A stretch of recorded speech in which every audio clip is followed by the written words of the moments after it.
상상해보세요. 만약 여러분이 타고 있는 자율주행차, 테슬라 같은 거, 갑자기 예측 불가능한 상황에 피할 수 없는 충돌 상황.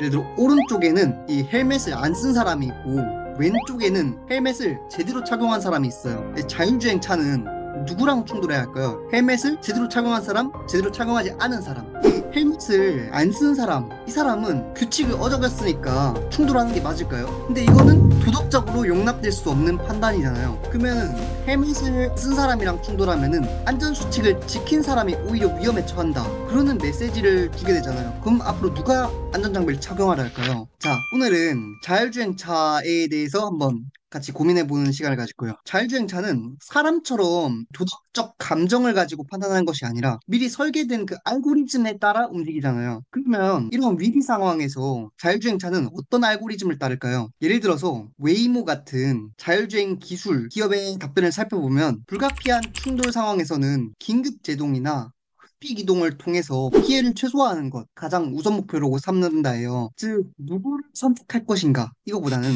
사고 자체를 어떻게든 막거나 발생하더라도 그 피해를 최소한으로 줄이는 거에 이제 초점을 맞춰져 있다는 거죠. 아무리 기술이 발달해도 정말 피할 수 없는 그런 충돌 상황이 있을 수도 있잖아요. 아까 웨이모가 한 답변을 다시 살펴보면 피해를 최소화한다라는 기준을 한번 저희가 자세히 살펴볼 필요가 있어요. 그러면 피해를 최소화한다의 피해는 누굴까요? 그러니까 우리 피해일 수도 있고 사고가 나는 그 상대방 피해일 수도 있고 그렇잖아요. 근데 그 우리도 나일 수도 있고 차량일 수도 있고 이거에 따라서 굉장히 문제가 달라지거든요. 자, 이 상대방 그러니까 보행자 혹은 다른 차량에 대한 피해를 최소화하는 것은 아까 오토바이 예시처럼 결국 도덕적 딜레마로 이어지기 때문에 알고리즘으로 명확하게 정의하기가 어렵거든요. 하지만 이 우리 차량이나 운전자에 대한 피해는 상대적으로 기준이 좀 명확해요.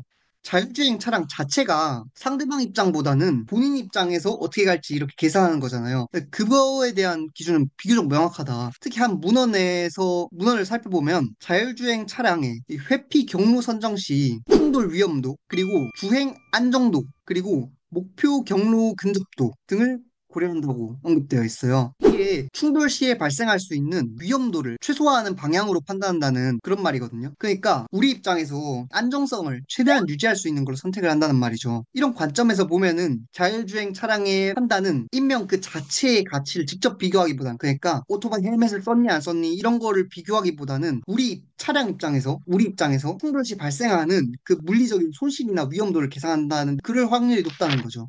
예를 들어 벽에 그냥 단단한 벽에 박는 거랑 뭐 잔디 이런 데 박는 거랑 그렇게 선택지가 있다면 잔디에 박을 확률이 높다 이런 거죠. 자, 그러면은 만약에 보행자와 단단한 기둥 중 하나를 충돌해야 한다면 진짜 어쩔 수 없이 만약에 박아야 되는 상황에 그럴 때 충돌 위험도나 차량의 주행 안정도가 보행자의 박을 확률이 높을 것 같은데 그렇게 되면은 운전자는 비교적 안전하겠지만 보행자를 박는 거잖아요. 이런 상황에서는 또 어떻게 할지, 사람을 한 명이라도 더 구하는 판단을 할지, 아니면은 아까 기본적으로 말했던 그런 알고리즘인 충돌 위험도나 차량의 주행 안정도 이런 거를 판단할지, 이거는 또 어려운 선택이잖아요. 이건 어떻게 할지 또 모르겠네요. 자, 이건 어디까지나 이제 공개된 정보, 기존에 이제 확실하게 공개된 정보와 제 추측을 기반으로 한 분석이거든요. 근데 테슬라나 웨이보 같은 자율주행 기술 기업들은 이러한 충돌 회피 세부 알고리즘, 특히 인명과 관련된 그런 판단 기준에 대해선 명확하게 공개하고 있지 않아요. 그 이유는 아마도 의도적인 인명 선택이라는 그런 비판도 피하고 또 뭐 알고리즘의 핵심 기술을 보호하려는 뭐 그런 이유도 있겠죠. 당연히 자율주행 기업은 충돌 자체를 피하기 위한 기술 개발을 최우선으로 두고 있다고 아마 생각하고 있습니다. 하지만 이런 딜레마 상황에 대비하기 위한 사회적 논의나 가이드라인은 이미 진행 중이긴 하지만 자율주행 기술에 대한 미래는 어떻게 보면 예정된 미래잖아요. 나중에 결국에는 자율주행이 많이 판을 칠 테니까. 그래서 이런 윤리적인 질문들에 대해서 사회 전체가 함께 고민하고 답을 찾아 나가는 그런 과정이 필수적이라고 생각합니다. 자율주행차가 내릴 도덕적 판단에 대해서 여러분은 어떻게 생각하시나요? 댓글로 한번 여러분의 의견을 남겨주세요.